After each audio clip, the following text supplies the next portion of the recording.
में उपस्थित हमारे जनपद के जिलाध्यक्ष आदरणीय सर्वेश कठेरिया जी, आदरणीय जिलाधिकारी महोदय, आदरणीय जिला विद्यालय निरीक्षक महोदय, बेसिक शिक्षा अधिकारी महोदय, अन्य प्रशासनिक अधिकारीगण, उपस्थित अमर उजाला से ब्यूरो चीफ,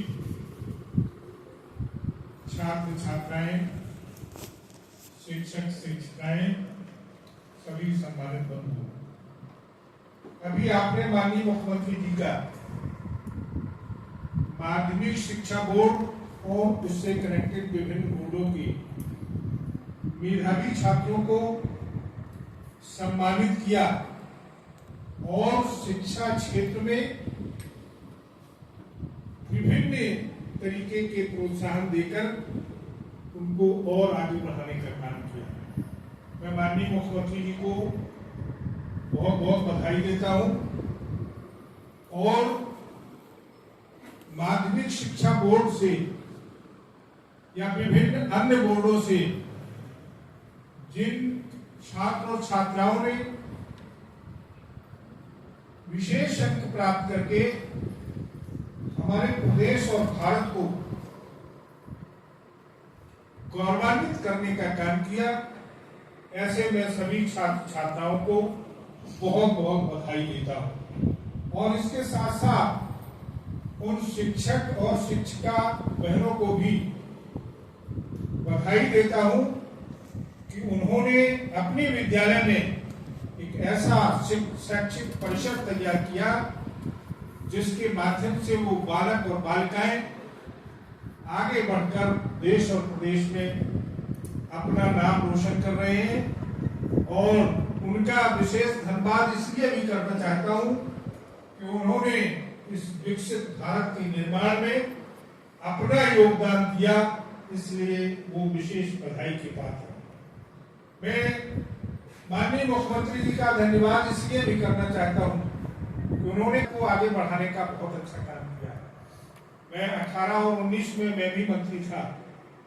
मैं समझता हूं कि पहली बार आजादी के बाद पहली बार उत्तर प्रदेश में एक इतना खेल जगत के खेल में जिन लोगों ने विशेष अपना योगदान दिया था उनको 42 करोड़ रुपए की धनराशि देकर प्रथम बार उत्तर प्रदेश में उनको सम्मानित करने का काम किया। इस खेल जगत को इतना ही नहीं, उन्होंने इस खेल जगत को विशेष प्राथमिकता देने के लिए मेजर ध्यानचंद खेल विश्वविद्यालय मेरठ में स्थापना करके इस उत्तर प्रदेश को और भी गौरवान्वित करने का काम।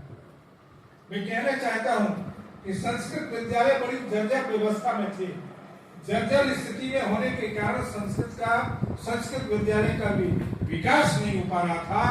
आज माननीय मुख्यमंत्री जी ने घोषणा की है कि संस्कृत विद्यालयों के जो सेल्फ फाइनेंस है उनमें 95% गवर्नमेंट धनराशि देगी और 5% विद्यालय के व्यवस्थापक को करनी होगी। मैं समझता हूं कि इससे बड़ी धनराशि संस्कृत विद्यालय को प्रोत्साहन देने के लिए और ज्यादा हो नहीं सकती। मैं कहना चाहता हूं कि उनमें छात्रावास की स्थापना करके बेड की भी स्थापना करने का काम किया है, जिससे हमारी भारतीय संस्कृति जो है वो आगे बढ़कर आगे आने का काम करे। क्योंकि संस्कृत विद्यालय हमारे कल्चर को निर्धारित करता है और वो कल्चर हमारा चूंकि अंग्रेजी शासन में विलुप्त हो गया था, इसलिए आज हमारे भारतीय कल्चर को आगे बढ़ाने के लिए उन्होंने संस्कृत विद्यालय को प्राथमिकता दी। इसके लिए मैं उनको विशेष बधाई देता हूँ। जिन छात्र छात्राओं को हमारे औरैया में भी एक संस्कृत विद्यालय चल रहा है, वो स्थिति ठीक नहीं है। मैं डीएम साहब को भी आग्रह के साथ कहना चाहता हूं कि उस पर विशेष ध्यान देकर के उस विद्यालय को आगे बढ़ाने का काम करें। क्योंकि जिन छात्र छात्राओं को सम्मान मिला है और जिन छात्र छात्राओं को सम्मान से वंचित रहे वो निराश होने का कभी अपने मन में न रहे, क्योंकि परिश्रम आगे बढ़ाने का काम करता है। इसलिए उन छात्र छात्राओं को भी मैं आशान्वित करना चाहता हूं कि वो भी परिश्रम करके इस श्रेणी में आए जिससे हमारे इस विकसित भारत का निर्माण हो सके। और जो माननीय प्रधानमंत्री जी, माननीय मुख्यमंत्री जी की अपेक्षा है कि एक विकसित भारत का निर्माण हो, इस विकसित भारत के निर्माण में शिक्षा का विशेष योगदान है।